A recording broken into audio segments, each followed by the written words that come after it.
هاي جايز كمي كأنكم كمي تخونوا لكم لهم عندي فلوج حيزلكم متسئل لخو زلكم متسئل لخو وصق كاب زبالة كابت فيديو تاتي وصق زبالة مالتيو لهم عندي زحلف سامر زخدنا يو بوتا أقدمكم متان ريزرفيرن كتقبروا متان كحسر لكم متان إليزا فيديو أمسئيا بدعم سلز فتنايو بحلفي أدغولو زخونكم قولو زلكم فاميلي أزيات تغمكم يا مخنياتو كاب حدا عدينا بكال عدو على أوروبا أخون كتكيد كلخا ندحر دا بحلف بتختما ساب زي بالكا خوينو بدعمي هات شجر أبيلو محنبسي أبيلو متصوتي أبيلو ندا انسساتات ندارا أخي خات خيد أبو مسكت كاخا سلا زي تفلتوت باركين زقبرو بوتالو زي قبرو بوتالو سلازي قرب كبد بلي حجي كاب كومو زيا أنا زختكوا أزيا بخلو انتنقا ጽብቕቲ ዝኾነት ቦታ ሒዘልኩም መፅእ ዘለኹ ኩሉ ዘለዎ ኣብ ሓደ ኮምፓውንድ ማለት እዩ እዛ ቦታ ኣብ ሆላንድ ኔደርላንድ ኢና ኸይድና እያ ስላንግሃርን ትበሃል ኣደማምፅኡ ተተጋጊ ኣርሙኒ ኢኹም ማለት እዩ ከም ዝትርእዩና ዘለኹም ኣብ መንገዲ ኢና ዘለና ብዙሕ ካብቲ ኣነ ዝቕመጦ ናይ ጀርመን ከተማ ርሑቕ ኣይኮነን ሆላንድ ስለዚ ቀረባ እዩ ብኸምኡ ኢና ከዓ ኩሉ ነገሩ ፈቲናዮ ማለት እዩ ስለዚ ኩሉ ነገር አለው ውሽጡ ኸሪአኩም ልዕሊ ሁሉ ግን ኣቀዲምኩም ሕጂ እንተዳ ሒዝኩሞ ንዝመጽእ ዘሎ ዓመት ሓስረልኩም ማለት እዩ በፂሕና ኣለና ከም ትርእይዎ ዘለኹም ብደገ ዝመስል ዝፈተኽዎ ከዓ ፓርክ ኣብ ኣፍ ደገ ኢኻ እዩ ምክንያቱ ክዳውንቲ ሒዝካ ትኸይድ ብዙሕ ነገር ኢኻ ትኸይድ ሒዝካ ናይ ምስ ቆልዑት ትኸይድካ ማለት እዩ ዝደለኹም ክትወስዱ ትኽእሉ ኢኹም ብሽክለታ ክትወስዱ ትኽእሉ ሮላ ክትወስዱ ትኽእሉ ኩዕሶታት ክትወስዱ ትኽእሉ ማለት ነፃ እዩ ብጣዕሚ ደስ ክብለካ መዓት ከም ትርእይዎ በቃ ከምዚ ካንሸሎ ገዛ እዩ እቲ ገዛ ከም ትርእይዎ ዘለኹም ክልተ ማኪና ሃማን ፓርኪንግ ዘገብር ቦታ ኣሎ ኣብዚ ቅድሚትን በቲ ጎንን ማለት እዩ ንሕና ናይ ክልተ መደቀሲ ኢና ተኻሪና ኣርባዕተ ስለ ዝኾንና ማለት እዩ እንድሕር ካብኡ ንላዕሊ ኮይንኩም ከዓ ኩሉ ኣለዎ ናይ ሰለስተ መደቀሲ ኣሎ ናይ ኩሉ ዓይነት ኣሎ ማለት እዩ ከምቲ ብዝሒ ከምኡ ከዓ ትዋጋታት ይፈላለ ማለት እዩ እቲ ገዛ ውሽጡ ኸሪአኩም ፓርት እንዳገበርኩ ኻት መጻወቲ ከመይ ይመስል ኩሉ ኸሪአኩም ማለት እዩ እቱ ክንብል ከለና እዚ ያላ መሕፀቢትን ናይ ገጽ መሕፀቢን ማለት እዩ ዱሸን በትሎ መሕፀብ ነብስ በትሎ ከንደገና ኸ መሕፀብ ናይ ገጽ ዘለዋ ማለት እዩ ሽቓቅ ከዓ ኣብዚያ ንበይናላ ማለት እዩ ሽቓቅ ጥራይ ከዓ እዚያ ጾሩ እዩ ግን ቁርብ ዳስተ ተገርናዮ ጽቡቕ ማለት እዩ ከም ዝገረብ ገለመለ ስለ ዘለዎ ብቲ ጥቑ ከምዚ ናይ ፋሬን ሃውስ ስለ ዝኾነ ቁርብ እቱ መስበልና መጀመርያ ወላ ሓንቲ ክስታይ ከገበርና ኩሉ ዳስት ገይረዮ ኣነ እቲ ዲሽ ዋሸር ካሎ እሱ ከዓ እቲ ቁሑት ኣው ፀንሐና ጾሩ እዩ ግን ደስ ይብለካ ተሓፂቡ ከተብለሉ ማለት እዩ ክትጥቀመሉ ኩሉ ትኩባያታት ድስታት ክንጥቀመሉ ንኽእል ዝበልኮ ኩሉ እትይብኡ ብውዒ ማይ ገይራ ሓፂበዮ ሽዑ ማይ ክትሰቲ ዲኻ ሻይ ክትሰቲ ዲኻ ተጥቀመሉ ማለት እዩ በር ኩሉ ክትገብረሉ ትኽእል ኢኻ أتيا ناي دقي مدقسيا أنسلاتات بلا على خمس رأخنا نقوله نحنا على جبنا يينا تعارات كيودكو مثلا نعشتو سلازخون تحدو ديني شتي سلازخون خيود قلنا على جبنا ينا نقول ندقي سوم مالتي أبسط ناي كداونتي تكوانولو ناي بالجامع متقلو ناي جامخا أب تحت مالتي جن كفوت كمز كفوت أرماديو نجاريم جيرومو أبزن هلكم ديش واشر ألا سامنا خمان قد فول كايم كلتا سلسته كن كاوروحو أيكونن سوبر ماركت نايش تشعت دا قال ألو سوبر ماركت تشعت دا بمكينة مالتيو أو كيتكم كتجازو تخليهم عسبيزا كمزي سجون نجر باستا سريح كات كيت تخليها أو إخات بلد تخليها فريج الله دقهم بحلفز اللخاخ زبل أتوهينهم كاز اللخاخ نقاقحو نقوخ تقبس تخليها كله تقبر تخليها كله كم نايجا زي مالتيو بزح تي ريستوران تابتي نايمت أو تزلو بتي كستاي بزح أنا أي عقب كله انت ريستوران أمبر ألو ريستوران مالتيو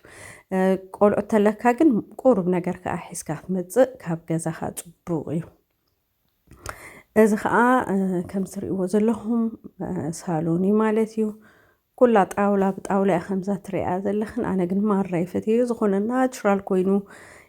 زخون ناتشرال كم زني عدنا نجر كوينو يسمع كمالتي مرة فتيو أبزي تراسلو كم تريو زلخن أبز تراسة خا ግሪለን ክትገብር ፍቀድ ቡን ተደሊኸን ቡን ክትገብራ ትኽእላ ኢኸን ኣላርም ኦፍኮርስ ኣሎ ግን ኣብቲ ደገ ኮይንኩኑን ክትገብራ ትኽእላ ኢኸን ካብ ንጎ ሰዓት 10 ድዩ ሰዓት 9 ተኸፊቱ ስጋብ 17 እቲ መፃወቲ ቦታ ማለት እዩ ስለዚ ስጋብ ሙሉ መዓልቲ ውዒልካ ገዛኻ ምስ መፀኻ ከዓ ግሪለን ሒዝካ ትኸይድ ፈሓምካ ሒዝካ ትኸይድ ኣብኡ ኮይንካ ናይ ፋሚሊ ታይም ከዓ ክትሕልፍ ትኽእል ማለት እዩ ክልተ ነገር ኢኻ ትጥቀመሉ በቲ ደቅኻ ተዘናጊኦም መፁ በቲ ከዓ ኣቲኻ ጥራይ ኣብ ሆቴል ከም ሆቴል ክንድትድቅስ ከዓ ናትካ ዝኾነ ፕሮግራም ከዓ ኣብቲ ገዛኻ ትገብር ኣብቲ ኣፍ ደገ ገዛኻ ማለት እዩ ቴሌቪዥን ኣለዎ ዋይፋ ኣለዎ ከምዚ ይመስል ንሕና ብጣዕሚ ኢና ፈቲናዮ ወደይ መዓስያ ትመፅእ ኔክስት ያረ እዩ ዝብል ዘሎ ዝመፅእ ዘሎ ዓመት ከኡዲና ክንከይድ እዩ ዝብል ዘሎ ማራ ይፈትይዎ 5 መዓልቲ ጌርና ግን ኩሉ እቲ መፃወቲ ቦታታት ኣይወዳእናዮን ማለት እዩ ስለዚ ብጣዕሚ ብዙሕ እዩ ዘለዎ ዋተር ፓርክ ኣለዎ ብዙሕ ከምዚ ነዊሕ ኬትካ እውን ኣለዎ ናይ ደቂ 16-17 ዓመት እውን ብዙሕ መፃወቲታት ኣለዎ ብሕልፊ ንዕኦም ዋላ ደቂ 4 ከዓ ብዙሕ ንኩሎም በቃ ንኩሎም ንኣሽቱን ከምዚ ቲኔጀር ንዝኾኑ ቆልዑትን ንኩሉ ዘለዎ ቦታ እዩ ማለት እዩ ዓብ ፓርክ እዩ ሓድሽ ፓርክ ኣይኮነን ናይ ቀደም ዝፀንሐ ፓርክ እዩ ስለዚ ኣዝዩ ጠቃሚ ማለት እዩ ንደቅና ኣነ ብጣዕሚ ፈትየዮ ናብትን ኣይትብልኒኻ ኣብታ ገዛኻ ካብታ ገዛኻ ከዓ ናብቲ ክስታይ ትኸይድ ማለት እዩ ትፃወት ካብኣ ከዓ ንገዛኻ ዋላ ሓንቲ ትራንስፖርት ኣይትጥቀምኒኻ ኣብቲ ካንሸሉ እዩ ኩሉ ነገር ማለት እዩ ብእግርኻ ኢኻ ተንቀሳቐስ መኪናኻ መፅእ ኢልካ ካብቲ ዓድኻ ጠጠው ሰበልካያ ኦልሬዲ ንሱፐርማርኬት ደገ ተዘይኮይኑ ኣይተውፅን ኢኻ ዝኾነ ነገር ኣብቲ ኮምፓውንድ ኩሉ ነገር ዘሎ ማለት እዩ ፅሩይ እዩ ዓዊልካ ዝብለካ የብልካ ሙዚቃ ወሊእኻ ዝብለካ የለ ስጋብ እቲ ዓቀን ስጋብ ዘይሕለፍካ ማለት እዩ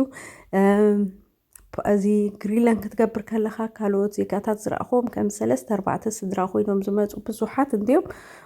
ደስ ክብሉኻ መዓት እዮም ከምኡ ከማን ኮይንካ ተኸይድካ ከዓ ዝበለፀ ማለት እዩ ደስ ክብለካ መዓት እዩ ብዙሕ ናይ ግዜ ክልተ ነገር ትጥቀመሉ ማለት እዩ ብዙሕ ነገር ክትጥቀመሉ ትኽእል ቦታ እዩ እና ከም ዝረኣኹሞ ብቲ ጎንኻ እቲ ናይ መኮስተርታት ኩሉ ነገር ከዓ ኣሎ ማለት እዩ ሽኮሪናታት እቲ መፃወቲታት ከመይ ይመስል እቲ ኣብ መሐንበሲ እኮ ኣይፍቀድኒ ፎቶ ኢሎምኒ ቪድዮ ኢሎምኒ እቲ መፃወቲታት ግን እቲ ዋተር ፓርክ ኩሉ ነገር ግን መሊእ ኣለኹ ከመይ ከም ዝመስል እሱ ፓርት ብፓርት ገይረ ከሪእኩም ማለት እዩ ትጠቅመኩም እያ ኣቀዲምኩም ተፈቲኹሞ ፀሓፉለይ እቲ ሊንክ ኣብ ታሕቲ ገድፈልኩም እየ ብኡ ጌርኩም ኦንላይን ከዓ ኦንላይን ጥራይካ ትሕዝዎ እቲ ቦታ ኦንላይን ክትሕዝዎ ረዘርቪረን ክትገብርዎ ትኽእሉ ኢኹም ማለት እዩ ከምዚ መስልቲ ዲሽዋሸር ረእይዎ ኣዝዩ ፅሩይ እዩ ኩሉ ነገሩ ፅሩይ እዩ ኣነ ኣይፀላእኽዎን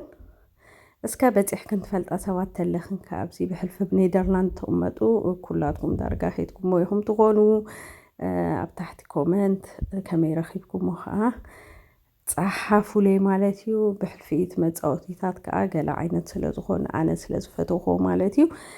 ስለዚ ክቡራተይ ከምዚያ ትመስል ናይ ሎሚ ቪድዮ ዩቱብ ጠፊአ ስለ ዘለኹ ብዙሕ ናብ ኩሉ ሰብ ከባፅሕ ኣይክእልኒ ስለዚ እስኹም ሼር ላይክ ሳብስክራይብ እንዳገበርኩም ንብዙሕ ሰብ ጠቃሚ ቪድዮ ስለ ዝኾነ ሼር ክትገብርዎ ይላበወኩም ማለት እዩ እምበኣር ፓርት 2 ፓርት 3 ለትካልእ ቪድዮታት ስጋብ ዘምፃኩም ኣብዘ ዘለናዮ ሰሰናዩ